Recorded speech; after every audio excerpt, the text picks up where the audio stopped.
I'm Jenna Carlisle. I'm 37, and I come from a part of Cleveland where people don't talk about dreams because they're too busy surviving. My mother worked nights at a laundromat and cleaned office buildings during the day. She used to tell me, "If you want more, Jenna, you'll have to build it yourself." And I did. I clawed my way out. One scholarship, one unpaid internship, one sleepless night at a time. Eventually, I became lead systems engineer at Solentra GridTech, a company that liked to think of itself as the bleeding edge of clean energy innovation. And maybe it was. Because for 6 years, I poured my soul into building the software that made it so. I didn't just code, I created. I designed a grid optimization system that slashed energy costs for cities by 60%, reduced blackouts, streamlined municipal budgets. It became Solentra's golden goose. It was the thing they bragged about to investors, the reason they landed major contracts with New York, Chicago, LA. For years, I worked in silence while my male colleagues got the stage. I didn't care. I thought the work would speak for itself. I thought loyalty meant something. Then Thomas Kincaid walked in. He was polished, charismatic, and full of buzzwords. Scalable vision, lean transition, strategic repositioning. I should have known from the moment he called engineers overhead that the writing was on the wall. But I was too deep in my work to see the axe being sharpened. One Monday morning, I walked into what I thought was a quarterly review. Instead, I found a folder with my name on it and 2 security guards waiting in the corner. Thomas didn't even blink when he said, "Jenna, you've been phenomenal, but to preserve capital, we're eliminating high-salary technical roles, effective immediately. No warning, no gratitude, just corporate sterilization wrapped in fake empathy." My badge was deactivated before I even left the room. They wouldn't even let me say goodbye to my team. I walked out of the building I helped build, cardboard box in hand, pride shattered, and realized that in their eyes, I was never anything more than a tool, disposable, replaceable. They thought they were done with me. They had no idea. I went home that afternoon, numb, gripping the cardboard box like it was the last thread connecting me to 6 years of my life. I set it down in my apartment like it was radioactive. I didn't cry. Not yet. I just sat on the floor, staring at it, trying to understand how something I had built with so much care could be taken away so easily. Later that night, I finally opened it. Inside were my notebooks, a cracked photo frame of me and my mom at my college graduation, a half-dead desk plant, and at the very bottom, folded between my old architecture sketches, was something I had forgotten I even kept. The IP agreement. It had been signed 3 years ago by Howard Blaine, Solentra's former CEO. Howard was old school but sharp. He respected engineers. He saw potential in people before the market did. I remembered the day he handed it to me.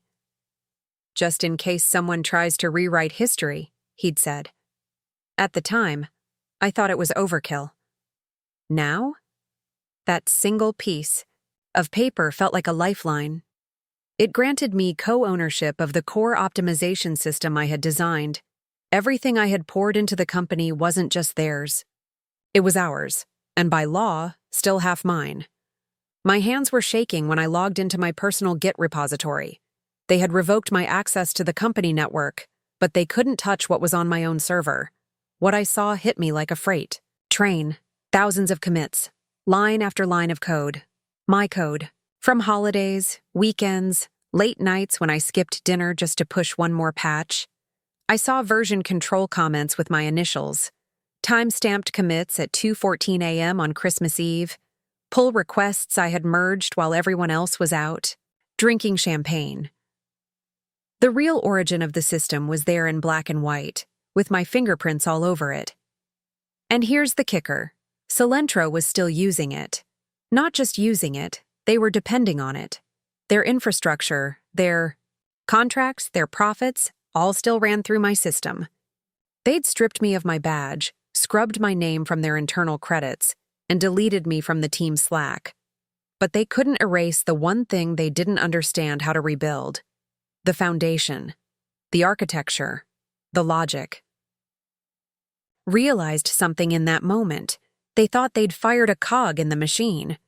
What they really did was cut out the engine. And the best part? They didn't even know it yet. I stared at that contract, the Git logs, the untouched repositories, and for the first time since I left that building, I didn't feel powerless. I felt dangerous. I didn't post about what happened. No dramatic LinkedIn exit essay, no fiery Twitter thread tagging Solentra and their board. That wasn't my style. I wasn't interested in applause or sympathy. I was interested in strategy. So while Thomas probably slept soundly thinking he'd gotten rid of a line item on his spreadsheet, I quietly made an appointment with Helena Cordova, a powerhouse IP attorney in Palo Alto whose reputation made corporate execs lose sleep. The fee, kind of woman who'd once forced a Fortune 100 to surrender $1 billion patent in arbitration because they failed to read the fine print. I showed her the co-ownership agreement, the Git history, the deployment logs, all of it. She read, in silence for 20 minutes, then looked up and said, Jenna, this is a gold mine. You're not just owed credit. You're holding half the company's foundation in your hands, and they know none of it. She asked if I wanted to go public. File a cease and desist. Stop them cold, but I shook my head. I didn't want to stop them. I wanted to gut them quietly from the inside out, so I flew to Geneva, Switzerland, under a private booking and an alias, where I arranged a meeting with Novagrid Europe, Solentra's fiercest international rival. For years, Novagrid had been trying to enter the U.S. energy infrastructure market, but Solentra had blocked every path, buying up permits, locking down regulatory channels, and undercutting their proposals just enough to keep them out of reach. Walked into Novagrid's headquarters with a burner laptop and no entourage. Just me and the product they could never build on their own. The demo took 4 hours. I showed them the optimization core, the real-time responsiveness, the predictive algorithms that adapted to weather, load demand, and urban strain. I showed them how Solentra's breakthrough was actually built in my apartment on a $900 refurbished ThinkPad. When I was done, there was dead silence, then a single sentence from their CTO. We want it. All of it. The contract was finalized within a week. 10-year exclusive U.S. licensing rights. $2.3 billion. I kept full credit. They handled the deployment. And Solentra? They had no idea their entire system was about to be legally yanked out from under them. I didn't need to raise my voice to destroy them. I just needed a signature, and now I had it. The announcement dropped like a bomb at 9:02 a.m. Eastern. Novagrid secures exclusive U.S. licensing deal for breakthrough energy optimization software. The press release was tight, professional. No names, no shade. But the right people knew exactly what it meant. Within hours, Solentra's stock began free-falling. Cities started backing out of long-term energy contracts, citing technology transition complications. Energy directors were asking questions that no one on Solentra's team had prepared to answer. Because the truth was, they didn't own the backbone of their operation anymore. I did.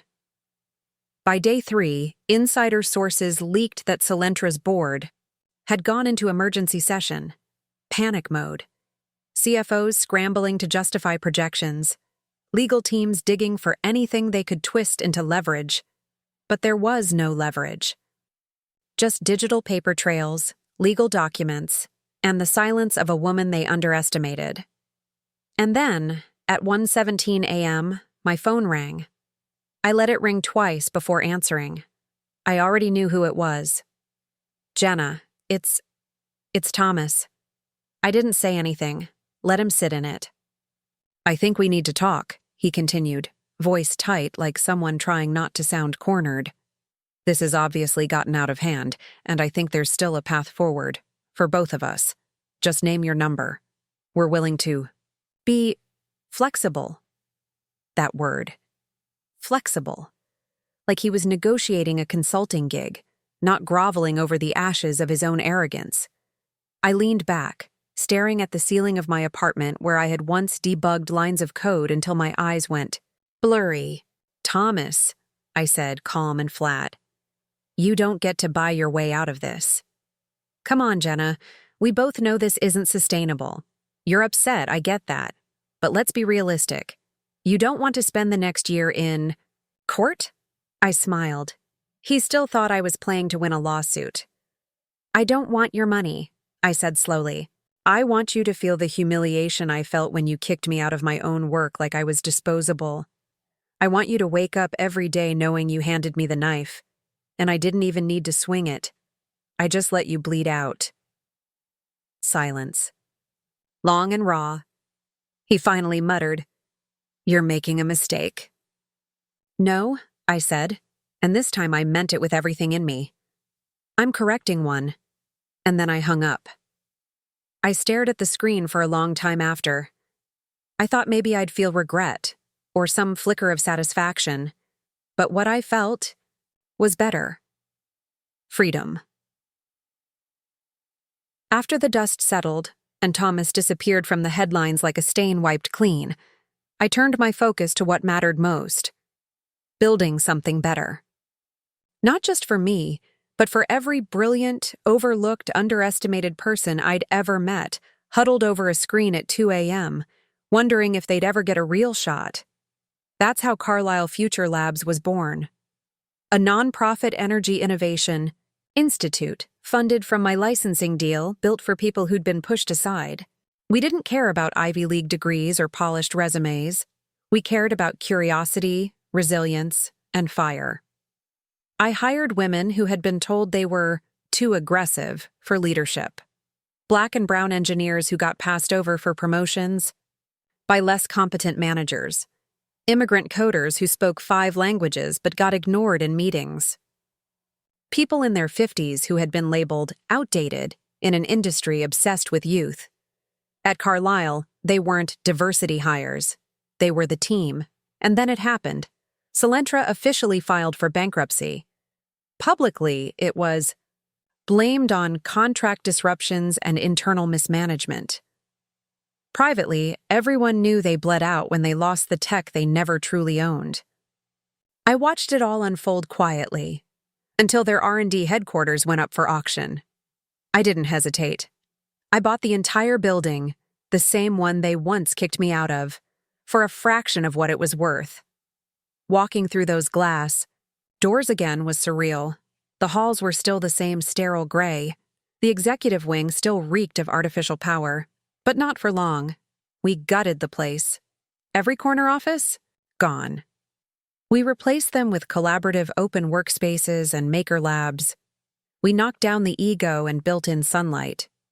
Every meeting room was renamed after a woman whose contributions to science had been buried under history.